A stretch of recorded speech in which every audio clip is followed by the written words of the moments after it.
بسم الله الرحمن الرحيم. قال فما خطبكم أيها المرسلون؟ قالوا إنا أرسلنا إلى قوم مجرمين لنرسل عليهم حجارة من طين مسومة عند ربك للمسرفين فأخرجنا من كان فيها من المؤمنين فما وجدنا فيها غير بيت من المسلمين وتركنا فيها آية للذين يخافون العذاب الأليم وفي موسى إذ أرسلناه إلى فرعون بسلطان مبين فتولى بركنه وقال ساحر أو مجنون فأخذناه وجنوده فنبذناهم في اليم وهو مليم وفي عاد إذ أرسلنا عليهم الريح العقيم ما تذر من شيء أتت عليه إلا جعلته كالرمين وفي ثمود إذ قيل لهم تمتعوا حتى حين فعتوا عن أمر ربهم فأخذتهم الصاعقة وهم ينظرون فما استطاعوا من قيام وما كانوا منتصرين وقوم نوح من قبل إنهم كانوا قوما فاسقين والسماء بنيناها بأيد موسعون والأرض فرشناها فنعم الماهدون ومن كل شيء خلقنا زوجين لعلكم تذكرون ففروا إلى الله إني لكم منه نذير مبين ولا تجعلوا مع الله إلها آخر إني لكم منه نذير مبين كذلك ما أتى الذين من قبلهم من رسول إلا قالوا ساحر أو مجنون أتواصوا به بل هم قوم طاغون فتول عنهم فما أنت بملوم وذكر فإن الذكرى تنفع المؤمنين وما خلقت الجن والإنس إلا ليعبدون ما أريد منهم من رزق وما أريد أن يطعمون إن الله هو الرزاق ذو القوة المتين فإن للذين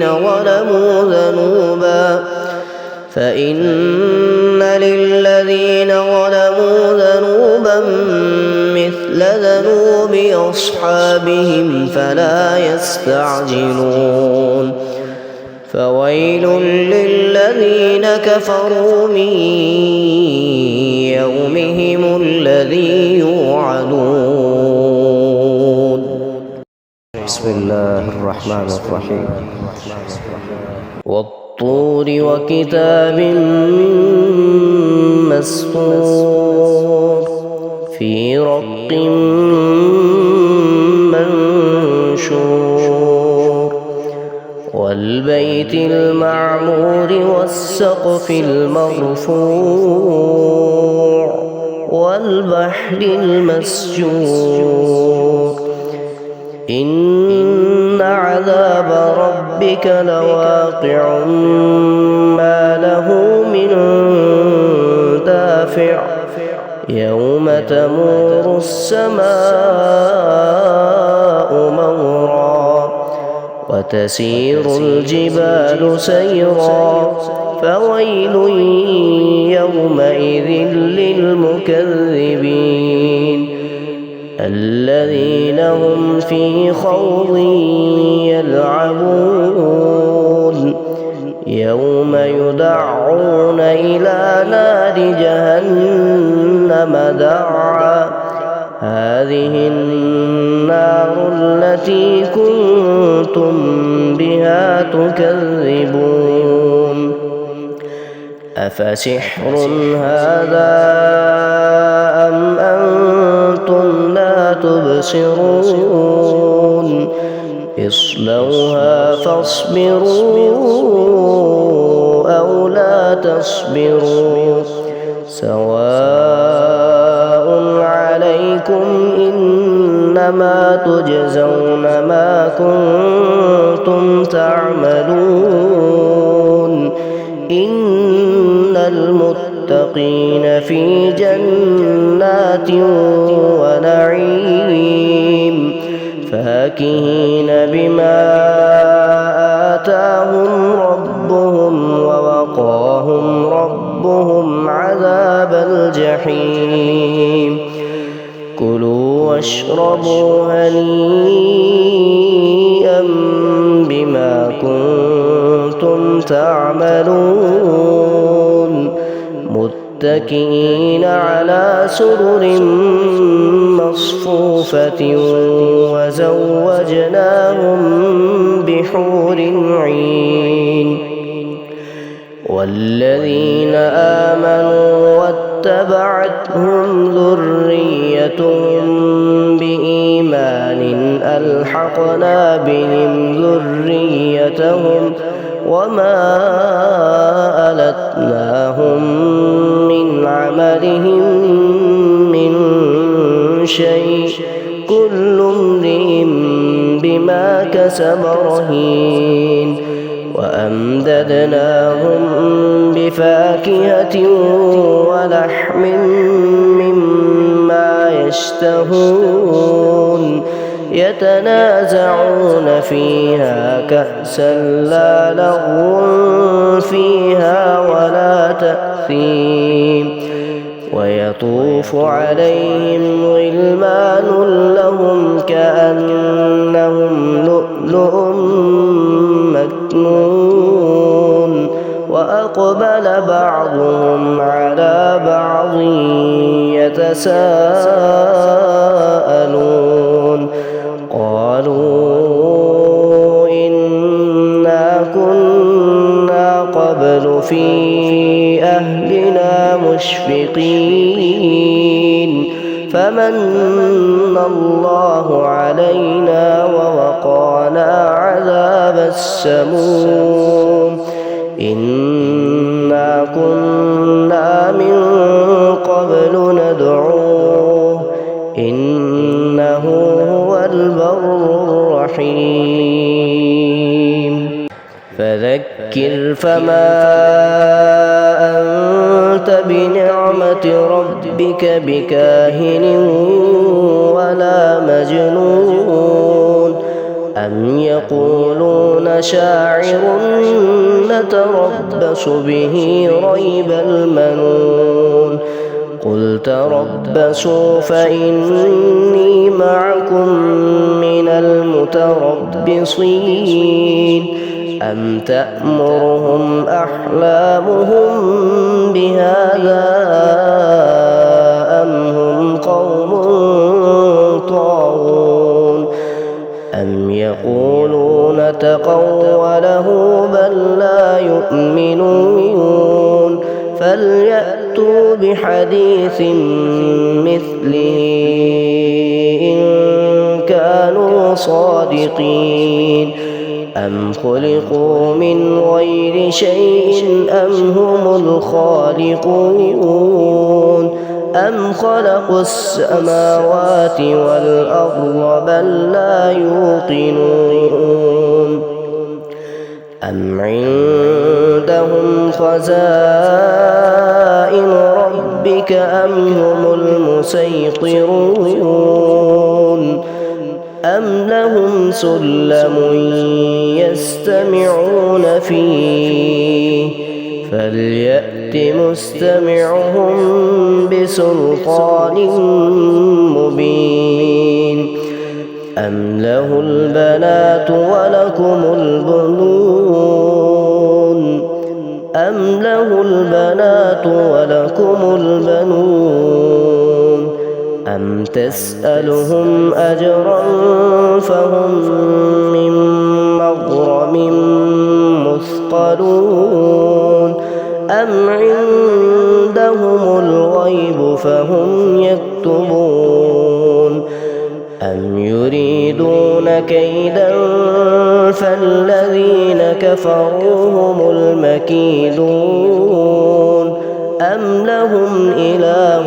غير الله سبحان الله عما يشركون وإن يروا كسفا من السماء ساقطا يقولوا سحاب مركوم فذرهم حتى يلاقوا يومهم الذي فيه يصعقون يوم لا يغني عنهم كيدهم شيئا ولا هم ينصرون وإن للذين ظلموا عذابا دون ذلك ولكن أكثرهم لا يعلمون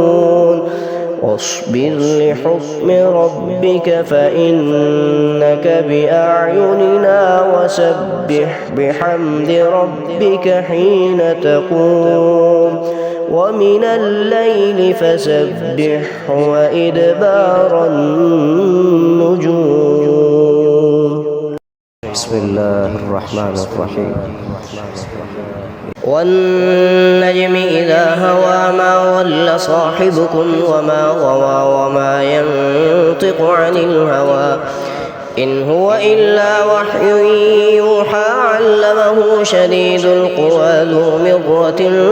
فاستوى وهو بالأفق الأعلى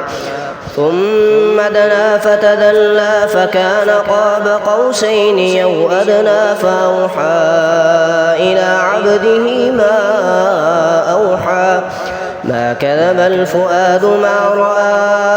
أفتمارونه على ما يرى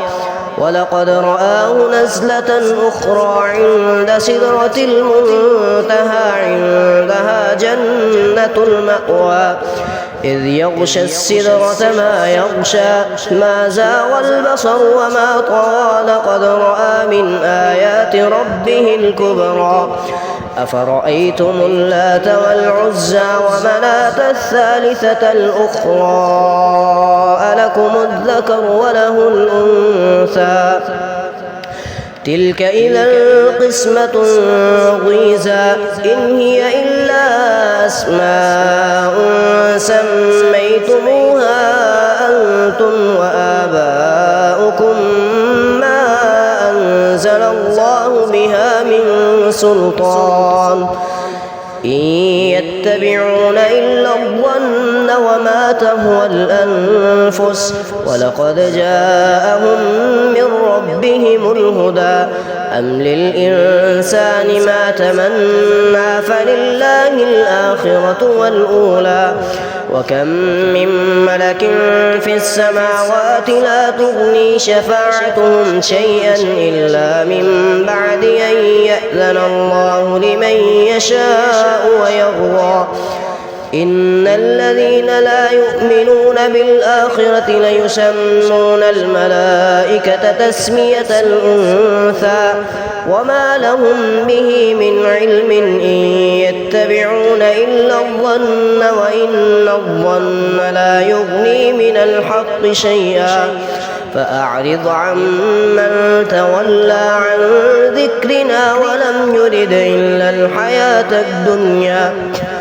ذلك مبلغهم من العلم إن ربك هو أعلم بمن ضل عن سبيله وهو أعلم بمن اهتدى ولله ما في السماوات وما في الأرض ليجزي الذين أساءوا بما عملوا ويجزي الذين أحسنوا بالحسنى الذين يجتنبون كبائر الإثم والفواحش إلا اللمم إن ربك واسع المغفرة هو أعلم بكم إذ أنشاكم من الأرض وإذ أنتم أجنة في بطون أمهاتكم فلا تزكوا أنفسكم هو أعلم بمن اتقى أفرأيت الذي تولى وأعطى قليلا وأكدى عنده علم الغيب فهو يرى أم لم ينبأ بما في صحف موسى وإبراهيم الذي وفى ألا تزر وازرة وزر أخرى وأن ليس للإنسان إلا ما سعى وأن سعيه سوف يرى ثم يجزاه الجزاء الأوفى وأن إلى ربك المنتهى وأنه هو أضحك وأبكى وأنه هو أمات وأحيا وأنه خلق الزوجين الذكر والأنثى من نطفة إذا تمنى وأن عليه النشأة الأخرى وأنه هو أغنى وأقنى وأنه هو رب الشعرى وأنه أهلك عادا الأولى وثمود فما أبقى وقوم نوح من قبل إنهم كانوا هم أظلم وأطغى والمؤتفكة أهوى فغشاها ما غشا فبأي آلاء ربك تتمارى هذا نذير من النذر الأولى أزفت الآزفة ليس لها من دون الله كاشفة أفمن هذا الحديث تعجبون وتضحكون ولا تبكون وأنتم سامدون فاسجدوا لله واعبدوا بسم الله الرحمن الرحيم اقتربت الساعة وانشق القمر وإن يروا آية يعرضوا ويقولوا سحر مستمر وكذبوا واتبعوا أهواءهم وكل أمر مستقر ولقد جاءهم من الأنباء ما فيه مزدجر حكمة بالغة فما تغني النذر فتول عنهم يوم يدعو الداع إلى شيء نكر خش عن أبصارهم يخرجون من الأجداث كأنهم جراد منتشر مهطعين إلى الداع يقول الكافرون هذا يوم عسر كذبت قبلهم قوم نوح فكذبوا عبدنا وقالوا مجنون وازدجر فدعا ربه أني مغلوب فانتصر ففتحنا أبواب السماء بماء منهمر وفجرنا الأرض عيونا فالتقى الماء على أمر قد قدر وحملناه على ذات ألواح ودسر تجري بأعيننا جزاء لمن كان كفر ولقد تركناها آية فهل من مدكر فكيف كان عذابي ونذر ولقد يسرنا القرآن للذكر فهل من مدكر كذبت عاد فكيف كان عذابي ونذر إنا أرسلنا عليهم ريحا صرصرا في يوم نحس مستمر تنزع الناس كأنهم أعجاز نخل منقعر فكيف كان عذابي ونذر ولقد يسرنا القرآن للذكر فهل من مدكر كذبت ثمود بالنذر فقالوا أبشرا منا واحدا نتبعه إنا إذا لفي ضلال وسعر ألقي الذكر عليه من بيننا بل هو كذاب أشر سيعلمون غدا من الكذاب الأشر إنا مرسل الناقة فتنة لهم فارتقبهم واصطبر ونبئهم أن الماء قسمة بينهم كل شرب محتضر فنادوا صاحبهم فتعاطى فعقر فكيف كان عذابي ونذر إنا أرسلنا عليهم صيحة واحدة فكانوا كهشيم المحتضر ولقد يسرنا القرآن للذكر فهل من مدكر كذبت قوم لوط بالنذر إنا أرسلنا عليهم حاصبا إلا آل لوط نجيناهم بسحر نعمة من عندنا كذلك نجزي من شكر ولقد أنذرهم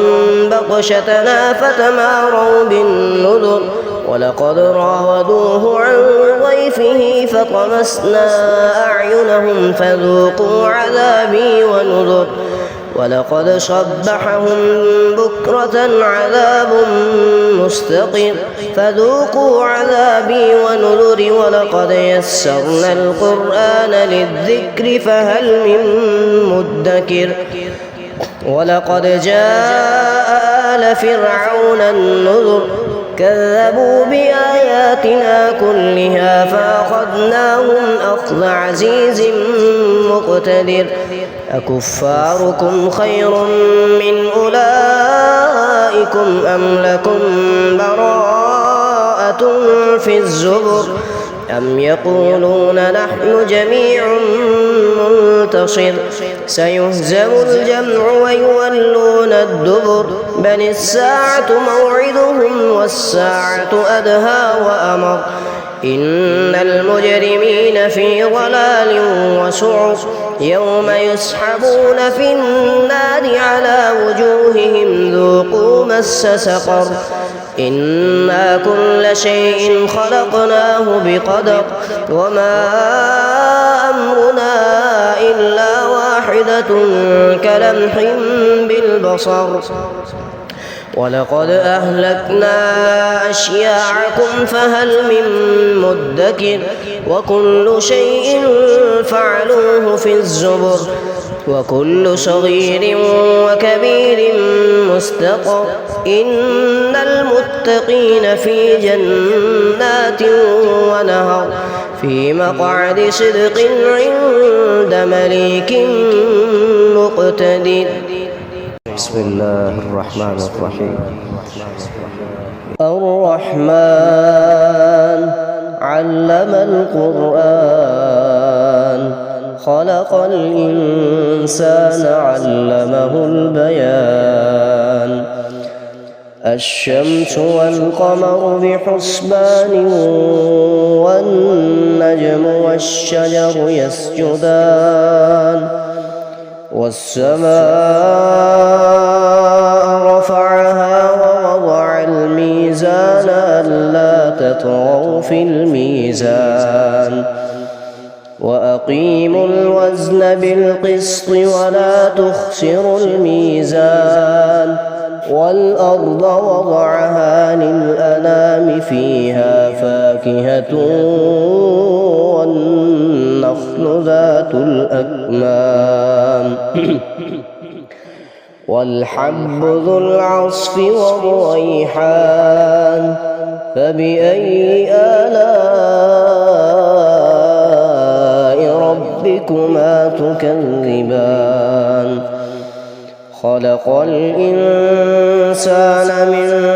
صلصال كالفخار وخلق الجان من مارج من نار فبأي آلاء ربكما تكذبان رب المشرقين ورب المغربين فبأي آلاء ربكما تكذبان مرج البحرين يلتقيان بينهما برزخ لا يبغيان فبأي آلاء ربكما تكذبان يخرج منهما اللؤلؤ والمرجان فبأي آلاء ربكما تكذبان وله الجوار المنشآت في البحر كالأعلام فبأي آلاء ربكما تكذبان كل من عليها فان ويبقى وجه ربك ذو الجلال والإكرام فبأي آلاء ربكما تكذبان يسأله من في السماوات والأرض كل يوم هو في شأن فبأي آلاء ربكما تكذبان سنفرغ لكم أيها الثقلان فبأي آلاء ربكما تكذبان يا معشر الجن والإنس إن استطعتم أن تنفذوا من أقطار السماوات والأرض فانفذوا لا تنفذون إلا بسلطان فبأي آلاء ربكما تكذبان يرسل عليكما شواظ من نار ونحاس فلا تنتصران فبأي آلاء ربكما تكذبان فإذا انشقت السماء فكانت وردة كالدهان فبأي آلاء ربكما تكذبان فيومئذ لا يسأل عن ذنبه إنس ولا جان فبأي آلاء ربكما تكذبان يعرف المجرمون بسيماهم فيؤخذ بالنواصي والأقدام فبأي آلاء ربكما تكذبان هذه جهنم التي يكذب بها المجرمون يطوفون بينها وبين حميم آن فبأي آلاء ربكما تكذبان ولمن خاف مقام ربه جنتان فبأي آلاء ربكما تكذبان ذواتا أفنان فبأي آلاء ربكما تكذبان فيهما عينان تجريان فبأي آلاء ربكما تكذبان فيهما من كل فاكهة زوجان فبأي آلاء ربكما تكذبان متكئين على فرش بطائنها من استبرق وجنى الجنتين دان فبأي آلاء ربكما تكذبان فيهن قاصرات الطرف لم يطمثهن إنس قبلهم ولا جان فبأي آلاء ربكما تكذبان كأنهن الياقوت والمرجان فبأي آلاء ربكما تكذبان هل جزاء الإحسان إلا الإحسان فبأي آلاء ربكما تكذبان ومن دونهما جنتان فبأي آلاء ربكما تكذبان مدهامتان فبأي آلاء ربكما تكذبان فيهما عينان نضاختان فبأي آلاء ربكما تكذبان فيهما فاكهة ونخل ورمان فبأي آلاء ربكما تكذبان فيهن خيرات حسان فبأي آلاء ربكما تكذبان حور مقصورات في الخيام فبأي آلاء ربكما تكذبان لم يطمثهن إنس قبلهم ولا جان فبأي آلاء ربكما تكذبان متكئين على رفرف خضر وعبقري حسان فبأي آلاء ربكما تكذبان تبارك اسم ربك ذي الجلال والإكرام بسم الله الرحمن الرحيم إذا وقعت الواقعة ليس لوقعتها كاذبة خافضة رافعة إذا رجت الأرض رجا وبست الجبال بسا فكانت هباء منبثا وكنتم أزواجا ثلاثة فأصحاب الميمنة ما أصحاب الميمنة وأصحاب المشأمة ما أصحاب المشأمة والسابقون السابقون أولئك المقربون في جنات النعيم ثلة من الأولين وقليل من الآخرين على سرر موضونة متكئين عليها متقابلين يطوف عليهم ولدان مخلدون بأكواب وأباريق وزقاريق وكأس من معين لا يصدعون عنها ولا ينزفون وفاكهة مما يتخيرون ولحم طير مما يشتهون وحور عين كأمثال اللؤلؤ المكنون جزاء بما كانوا يعملون لا يسمعون فيها لغوا ولا تأثيما إلا قيلا سلاما سلاما وأصحاب اليمين ما أصحاب اليمين في سدر مخضود وطلح منضود وظل ممدود وماء مسكوب وفاكهة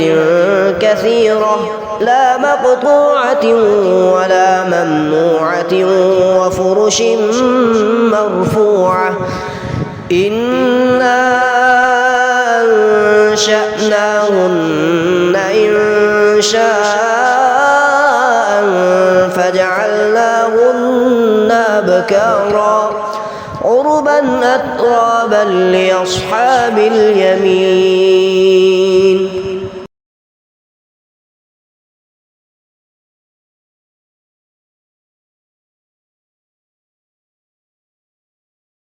وأصحاب الشمال ما أصحاب الشمال في سموم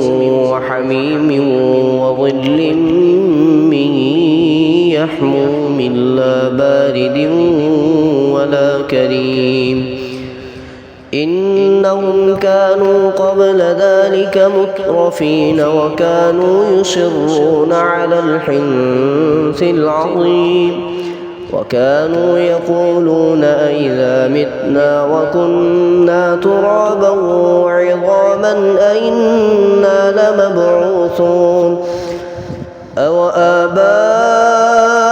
الأولون قل إن الأولين والآخرين لمجموعون إلى ميقات يوم معلوم ثم إنكم أيها الضالون المكذبون لآكلون من شجر من زقوم فمالئون منها البطون فشاربون عليه من الحميم فشاربون شرب الهيم هذا نزلهم يوم الدين نحن خلقناكم فلولا تصدقون أفرأيتم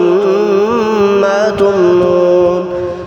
أأنتم تخلقونه أم نحن الخالقون نحن قدرنا بينكم الموت وما نحن بمسبوقين على أن نبدل أمثالكم وننشئكم فيما لا تعلمون ولقد علمتم النشأة الأولى فلولا تذكرون أفرأيتم ما تحرثون أأنتم تزرعونه أم نحن الزارعون لو نشاء لجعلناه حطاما فظلتم تفكهون إنا لمغرمون بل نحن محرومون أفرأيتم الماء الذي تشربون أأنتم أنزلتموه من المزن أم نحن المنزلون لو نشاء جعلناه أجاجا فلولا تشكرون أفرأيتم النار التي تورون أأنتم أنشأتم شجرتها أم نحن المنشئون نحن جعلناها تذكرة ومتاعا للمقوين فسبح باسم ربك العظيم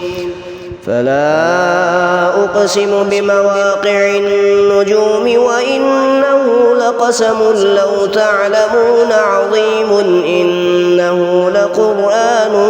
كريم في كتاب مكنون لا يمسه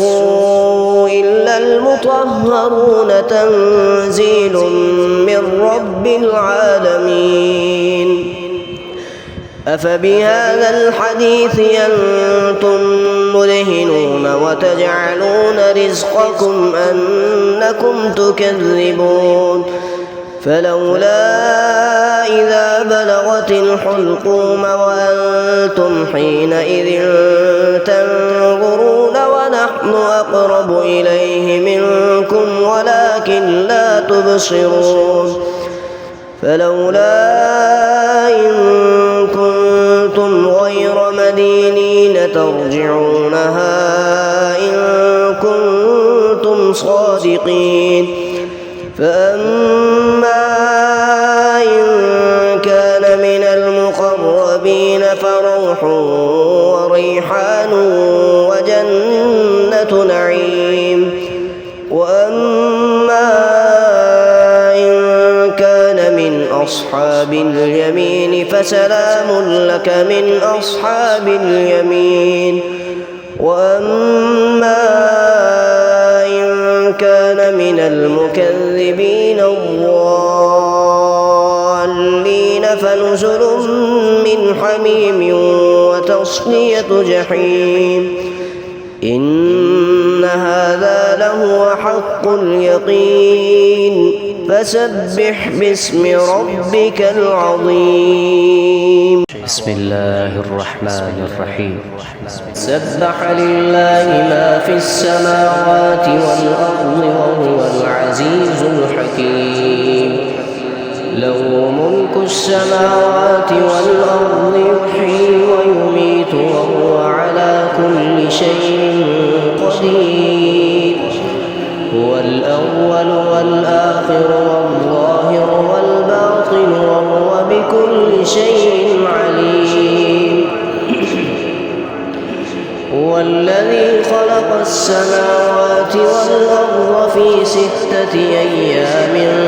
ثم استوى على العرش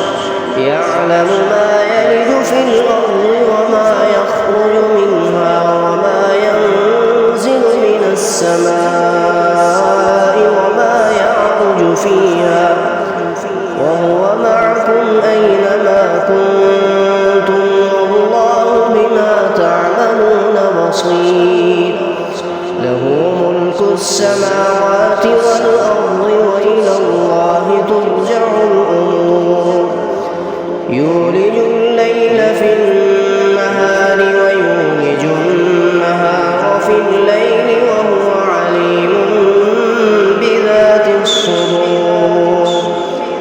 آمنوا بالله ورسوله وأنفقوا مما جعلكم مستخلفين فيه فالذين آمنوا منكم وأنفقوا لهم أجر كبير وما لكم لا تؤمنون بالله والرسول يدعوكم لتؤمنوا بربكم وقد أخذ ميثاقكم إن كنتم مؤمنين هو الذي ينزل على عبده آيات بينات ليخرجكم من الظلمات إلى النور وإن الله بكم لرءوف رحيم وما لكم ألا تنفقوا في سبيل الله ولله ميراث السماوات والأرض لا يستوي منكم من أنفق من قبل الفتح وقاتل أولئك أعظم درجة من الذين أنفقوا من بعد وقاتلوا وكلا وعد الله الحسنى والله بما تعملون تعملون خبير. من ذا الذي يقرض الله قرضا حسنا فيضاعفه له وله أجر كريم. يوم ترى المؤمنين والمؤمنات يسعى نورهم بين أيديهم وبأيمانهم بشراكم اليوم جنات تجري من تحتها الأنهار خالدين فيها ذلك هو الفوز العظيم. يوم يقول المنافقون والمنافقات للذين آمنوا انظرونا نقتبس من نوركم قيل ارجعوا وراءكم فالتمسوا نورا فضرب بينهم بسور له باب باطنه فيه الرحمة وظاهره من قبله العذاب ينادونهم ألم نكن معكم قالوا بلى ولكنكم فتنتم أنفسكم وتربصتم وارتبتم وغرتكم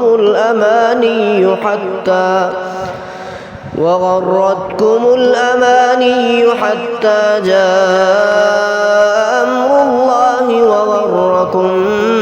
بالله الغرور. فاليوم لا يؤخذ منكم فدية ولا من الذين كفروا مأواكم النار هي مولاكم وبئس المصير. ألم يأن للذين آمنوا أن تخشع قلوبهم لذكر الله وما نزل من الحق ولا يكونوا كالذين أوتوا الكتاب من قبل فطال عليهم الأمد فقست قلوبهم وكثير منهم فاسقون. اعلموا أن الله يحيي الأرض بعد موتها قد بينا لكم الآيات لعلكم تعقلون. إن المصدقين والمصدقات وأقرضوا الله قرضا حسنا يضاعف لهم ولهم أجر كريم. والذين آمنوا بالله ورسله أولئك هم الصديقون والشهداء عند ربهم لهم أجرهم ونورهم. والذين كفروا وكذبوا بآياتنا أولئك أصحاب الجحيم.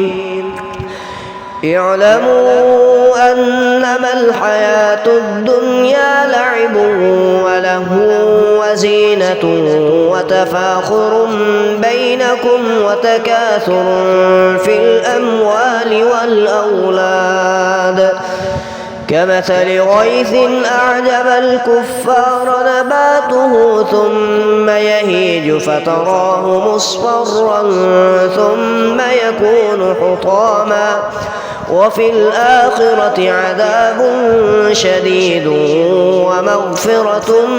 من الله ورضوان.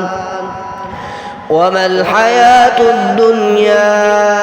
إلا متاع الغرور. سابقوا إلى مغفرة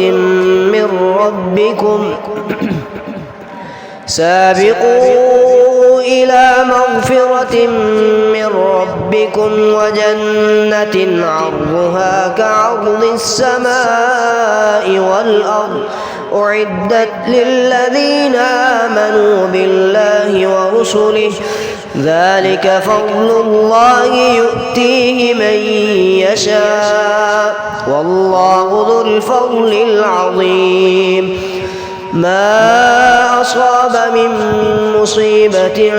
في الأرض ولا في أنفسكم إلا في كتاب من قبل أن نبرأها إن ذلك على الله يسير لكي لا تأسوا على ما فاتكم ولا تفرحوا بما آتاكم والله لا يحب كل مختال فخور الذين يبخلون ويأمرون الناس بالبخل ومن يتول فإن الله هو الغني الحميد لقد أرسلنا رسلنا بالبينات وأنزلنا معهم الكتاب والميزان ليقوم الناس بالقسط وأنزلنا الحديد فيه بأس شديد ومنافع للناس وليعلم الله من ينصره ورسله بالغيب إن الله قوي عزيز ولقد أرسلنا نوحا وإبراهيم وجعلنا في ذريتهما النبوة والكتاب فمنهم مهتد وكثير منهم فاسقون ثم قفينا على آثارهم برسلنا وقفينا بعيسى ابن مريم وآتيناه الإنجيل وجعلنا في قلوب الذين اتبعوه رأفة ورحمة ورهبانية ابتدعوها ما كتبناها عليهم إلا ابتغاء رضوان الله فما رعوها حق رعايتها فآتينا الذين آمنوا منهم أجرهم وكثير منهم فاسقون يا أيها الذين آمنوا اتقوا الله وآمنوا برسوله يؤتكم كفلين من رحمته ويجعل لكم نورا تمشون به ويغفر لكم والله غفور رحيم لئلا يعلم أهل الكتاب ألا يقدرون على شيء من فضل الله وأن الفضل بيد الله يؤتيه من يشاء والله ذو الفضل العظيم